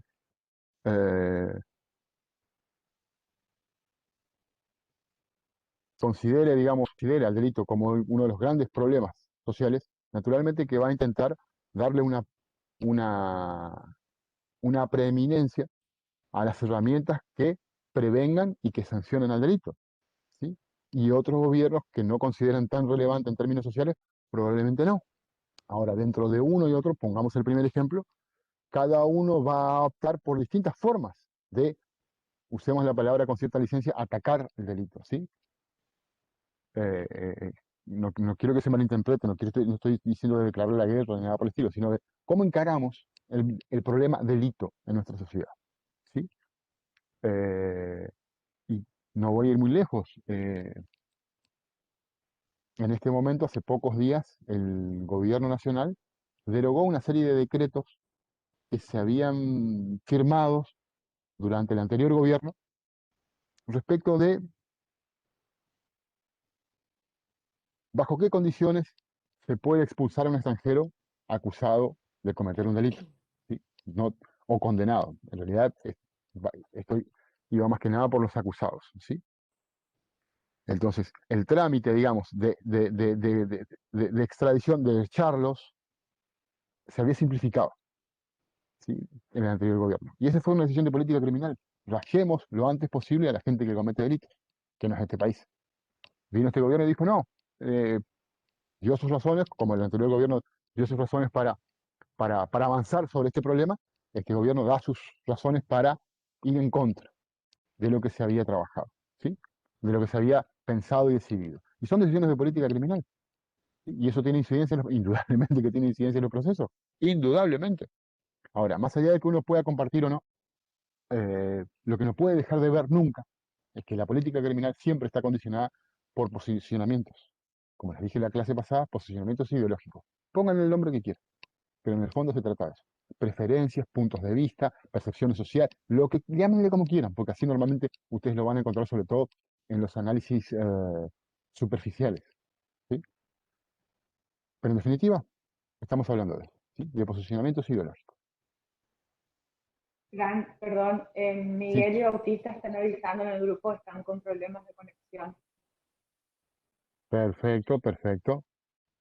Muy bien. Igual a Miguel se lo ve, ahí levantó la mano y todo. Eh, decía, lo que nos tiene que quedar claro es que hay posiciones. Ahora, lo que a mí personalmente me preocupa es que el proceso penal está incluido dentro de las herramientas de política criminal. Es decir, vamos a perseguir a alguien y el proceso es la forma legítima de hacerlo. Entonces, hay decisiones de política criminal de cómo perseguir a alguien, indudablemente. ¿Sí?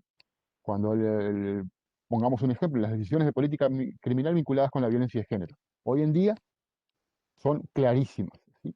10 años atrás, este era un problema incipiente. O sea, el problema existía. El tratamiento del problema como lo vemos ahora, era muy incipiente. Y 15 años atrás directamente no se trataba como se está tratando ahora. ¿Sí? Y esas son decisiones de política criminal. Y en este caso cambiaron los gobiernos y la política se mantuvo. ¿Sí? Eh, y eso trae consecuencias a los procesos. Ahora una persona sometida a proceso por un delito de violencia de género, eh, se entiende la idea de violencia de género, ¿no? ¿Sí? Son los delitos, digamos, contra las personas normalmente, pero contra la integridad sexual, ¿sí? Contra la libertad, etcétera, etcétera, que tengan eh, como víctima, como sujeto pasivo, diríamos en penal 2, ¿sí? A una mujer, ¿sí? O a una persona transgénero también. Eh, entonces, vuelvo al punto. La política, o mejor dicho, el proceso penal podría ser considerado como parte de estas herramientas de política criminal. Y a mí lo que particularmente me interesa destacar es que si el proceso penal, es decir, los operadores del sistema penal, se consideran parte de la herramienta de la lucha contra la criminalidad, sea cual sea, terrorismo, violencia de género, delitos contra la propiedad o en nuestra región, delitos rurales, ¿sí? Si nosotros que somos parte del sistema judicial nos consideramos de esa manera, me parece que la cosa se complica. Es decir, la política criminal vendría a representar eh, la pulsión punitiva, ¿sí? Esa idea de sancionar, de prevenir y si no sancionar todo lo que se pueda. Si los operadores, especialmente los jueces, consideran que su rol es ese, jurídicamente hablando estamos fritos, ¿sí? Porque ante cualquier abuso no hay a quien llorarle. Entonces, el sistema penal, específicamente el proceso penal, los operadores del proceso penal, no pueden considerarse una herramienta de política criminal. Ellos están justamente para limitar, ¿sí? Limitar la pulsión penal. Eso me parece que es importante destacar. Y como siempre les digo, es un punto de vista, ¿sí? Yo conozco muchos jueces que se consideran parte de la política criminal. Ellos se consideran algo así como adalides de la justicia, donde justicia significa condenar, ¿sí? Y el proceso penal, una de las respuestas que puede dar es la condena, no la única. Si tu objetivo es condenar, pues mucho sentido no tiene, por ejemplo, la defensa, ¿sí? O la protección de esa persona que intenta defenderse. Entonces el proceso penal necesariamente tiene que reconocer la existencia de la política criminal, ¿sí? Porque la condiciona, la limita, la moldea, pero también tiene que funcionar como freno, como límite, ¿sí? Eso creo yo que es lo que de una manera mucho más mejorcita nos intenta decir Binder en ese primer capítulo, ¿sí? No sé si sobre esto, perdón, pero no recuerdo quién había dicho que lo leyó a Binder, si se me está escapando algo, si se me pasó algo.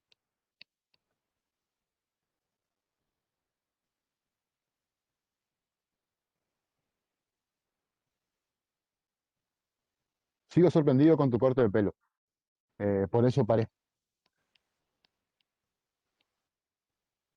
Básicamente te dice que estás muy feo, traducción. No, la verdad que impactante. Eh, a ver, de vuelta pregunto, ¿quién leyó Binder? Si no tengan miedo, por favor, no tengan miedo, que la idea es vivir un poquitito y tratar de conversar y ayudarme a mí a explicar mejor qué, qué cosas dice este pensador. Cambio la pregunta, ¿nadie leyó Binder? Creo que vos ya lo mencionaste, pero que la política que dice, hay un modelo de política criminal se construye desde una perspectiva de poder y eso a su vez influye de dos lados. Ni hablar del Estado, la garantía que puede otorgar a una persona que está sin necesidad de proceso.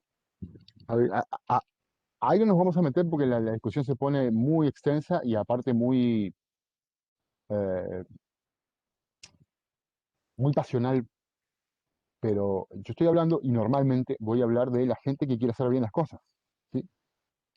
Entonces, yo estaba hablando de política criminal a partir de distintas ideologías, de gente que sincera y honestamente cree en lo que hace y cree en lo que decide. No estoy hablando de los que utilizan la política criminal, en este caso, ¿sí? Como herramienta de poder para manipular sectores sociales. Es otra cosa que también ocurre, ¿sí? Ocurre permanentemente. eh, el proceso penal, mejor dicho, la política criminal, ¿sí? Permite, a partir del proceso penal, hacer mucho daño. Entonces, Regula la coerción penal, dicen, la sí, política claro, criminal. piensen ustedes, yo soy fiscal, ejemplos por ahí. Yo intento no herir susceptibilidades de nadie, ¿sí? Pero nosotros, como sociedad, en este momento estamos muy marcados por dos posicionamientos políticos, ¿sí? Claramente distinguibles, ¿sí? Y no quiero que se piense que yo estoy de uno u otro lado, independientemente que puedo estar o no, no lo estoy, pero aún pudiendo estar, no me interesa hablar mal de un gobierno o mal de otro gobierno, o mal de una forma de ver las cosas y de otra forma de ver, ¿sí? Por eso evito los ejemplos que puedan herir susceptibilidades, pero una cosa que me parece bastante clara, y en los últimos meses me parece que eso en los medios que volvieron sobre un punto que vuelven permanentemente, la década del 90 fue muy marcada por esto, con la justicia federal, ¿sí? La justicia federal, un juez que se considera herramienta de la política, y entre otras la política criminal, naturalmente que va a operar de acuerdo a una, a una determinada línea de idea, ¿sí? Eh, pasando esto muy en limpio, bueno, ahora asumió el Partido Blanco, voy a ir contra los del Partido Rojo. Cuando asuman los del Partido Rojo, iré contra los del Partido Blanco. Y eso se ve, ¿no? Por suerte, a ver, la mayoría de la justicia federal, tan cuestionada, no opera de esta manera. Y salta a la luz aquello que sí, porque mancha todo lo demás. Pero es muy evidente cómo ahora meto preso a algunos, libero a otros, y de acá a 4 años liberaré a los que metí preso y meteré preso a los que había liberado. Es una cosa de locos.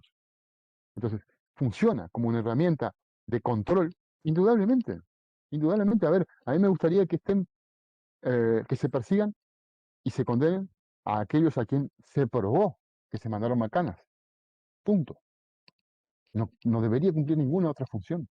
Sin embargo, cumple, esa función es latente, ¿sí? El poder permanentemente, cierto, la política criminal define relaciones de poder. No quiero extenderme sobre esto, pero está presente, digamos, ¿sí?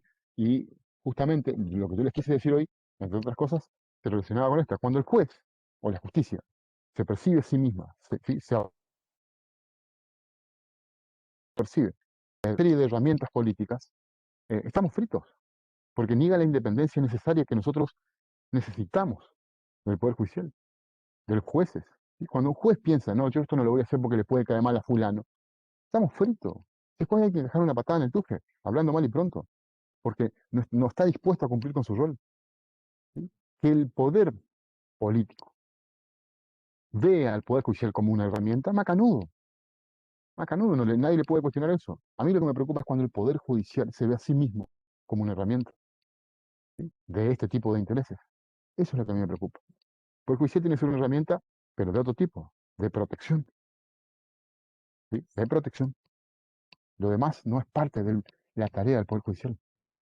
Me quedo acá porque esto da más para otro tipo de reunión, digamos, ¿sí? Ya ojalá algún día nos podamos juntar y poder charlar sobre estas cosas, ¿sí? Porque déjenme aclararles, eh, eh, porque por ahí, con todo el derecho del mundo, ustedes tienden a encancillar a la gente que habla con ustedes. Los profesores somos uno de esos grupos. Este es radical peronista.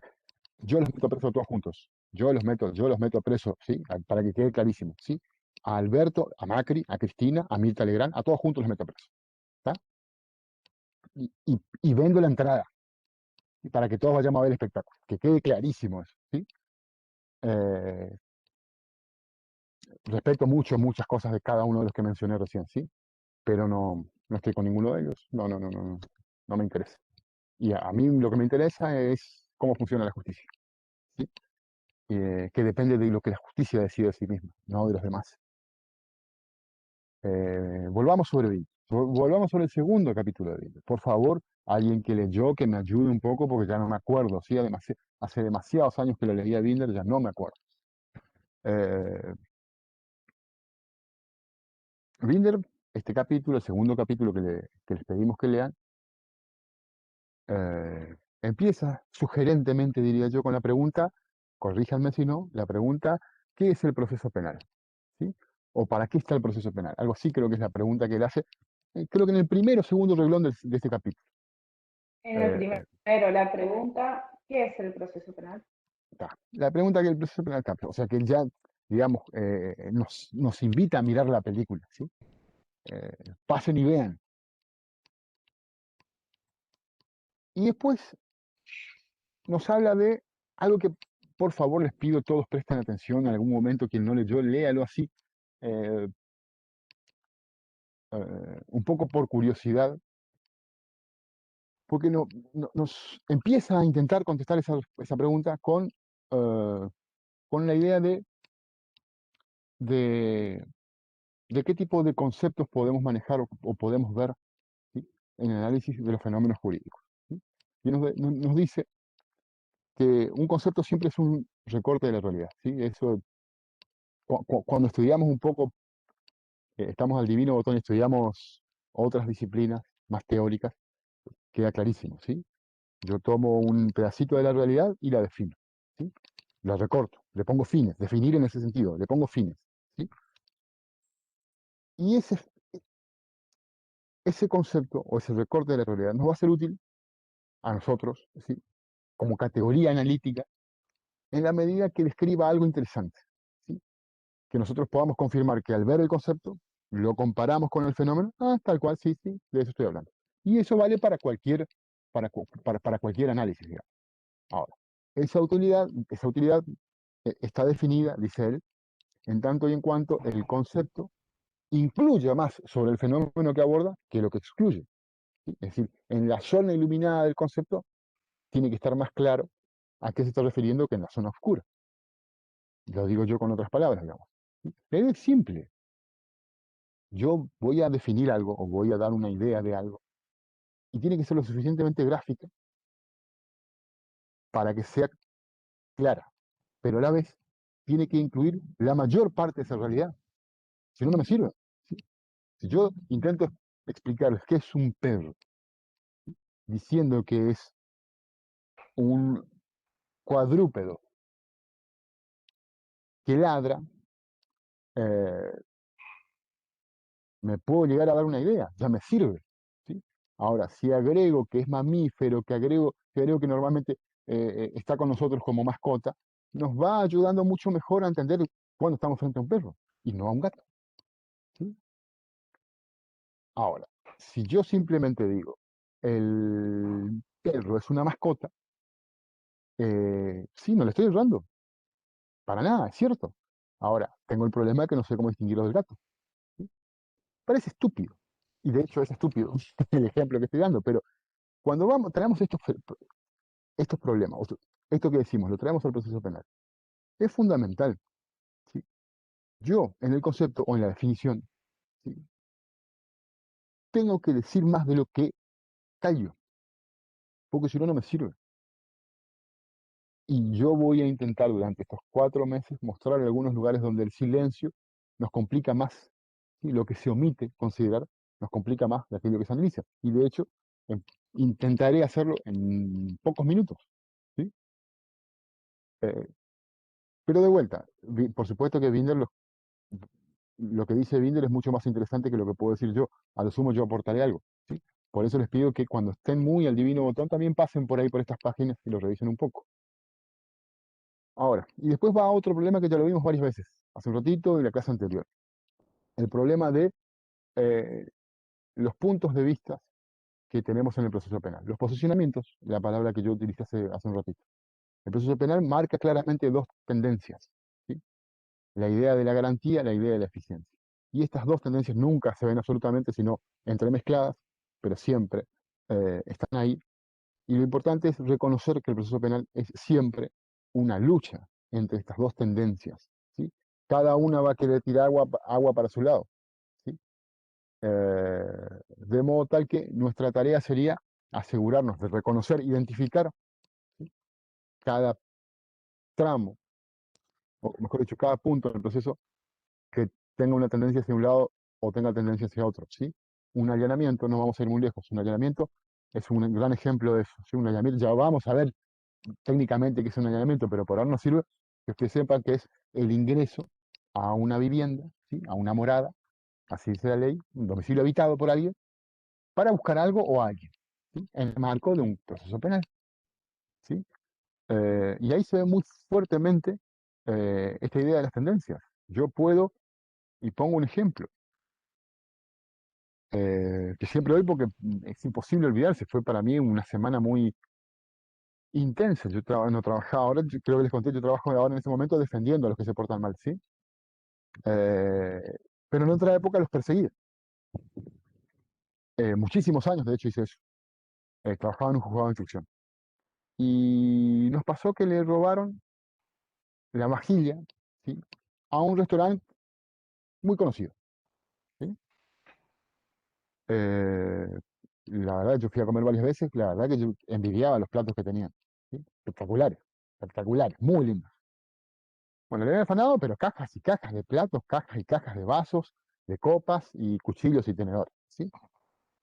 Una locura, carísimo, no sé cuánto estará cada uno de esos platos, pero fatal. Súmenle que era un restaurante, naturalmente, creo que uno de los más conocidos acá en Paso de los Libres, ¿sí? ¿Y qué pasó? Viene la autoridad encargada de la investigación, la policía, y nos pide autorización para allanar un domicilio, porque había sospechas de que en ese domicilio podía estar toda o parte de esa vajilla sustraída. Bueno, perfecto. ¿Qué prueba tenés para eso? Y tenemos un vecino que dijo haber visto unas cajas que parecían las que se mencionaban como las que, las que habrían utilizado para sacarse todo, ¿sí? ¿Se entiende? Había algún indicio, ¿sí? Porque es lo único que necesitamos, con eso es suficiente, digamos, para autorizar un allanamiento, no tenemos que tener plena prueba. Perfecto, se autoriza. Van, resultado negativo. Aparecen a las 4 o 5 horas de ese mismo día con otro pedido y con el mismo argumento. Un vecino vio que en esa casa era una casa como 4 o 5 casas de la anterior, digamos, ¿sí? En un barrio muy humilde acá. Eh, ¿Se autorizó? Nada. Tercer pedido. Las mismas condiciones, solo que en otro domicilio, también de la misma manzana. Y ahí ya a mí no me empezó a gustar lo que estaba pasando. Eh, el mismo resultado. Al día siguiente, a lo largo del día, 2 días fueron, ¿sí? O sea, después del primero, 2 días más, 3 en total, 17 pedidos, 17 pedidos de allanamiento para 2 manzanas. Calculan que prácticamente se allanaron todas las casas, o sea, se intentaban allanar todas las casas. Creo que para la quinta o sexta, yo ya empecé a decirles que no. No, no, no, no, no, no, no, no, no, no, no. Y ahí están las dos pulsiones, las dos tendencias, ¿sí? Yo tengo que encontrar esa vajilla, sí o sí tengo que encontrar. Y cualquier cosa, cualquier dato que yo tenga, ¿sí? Me sirve para entrar a una casa. Entonces venía alguien de el barrio que está a 56 kilómetros del donde estábamos buscando las cosas y decía, me parece que no es en la casa que allanaste, sino en al lado. Entonces la policía ya tenía datos, ya tenía datos, ya tenía datos, ¿sí? Y ahí está una tendencia. Perseguir, no importa cómo, porque seguro que en alguna casa en Paso de los Libres están las cosas. Y eso es cierto. Seguro que en alguna casa en Paso de los Libres están todos esos platos, ¿sí? Ahora, del otro lado está la otra tendencia. Perfecto, tenés razón, compa, pero no podemos allanar todas las casas de Paso de los Libres. De hecho, no podemos allanar todas las casas de una misma manzana. No podemos. ¿Por qué no podemos? Porque eso ya sería completamente abusivo. Sería reconocer que no tiene límites la investigación, ¿sí? Fíjense que el fundamento, que es jurídico, tiene un plafón ético enorme, ético a nivel de filosofía política. El Estado hay cosas que no puede hacer. ¿Por qué? Simplemente porque no. Cuando estamos hablando de que hay algo que no se puede hacer simplemente porque no se puede hacer, en definitiva es un fundamento ético, ¿sí? Yo le puedo pegar a mi hijo, le puedo fajar a mi hijo. ¿Por qué? Porque tengo más fuerza que él. Pero no lo voy a hacer. ¿Por qué? Porque no. Simplemente porque no. Y eso es un fundamento ético. No puedo.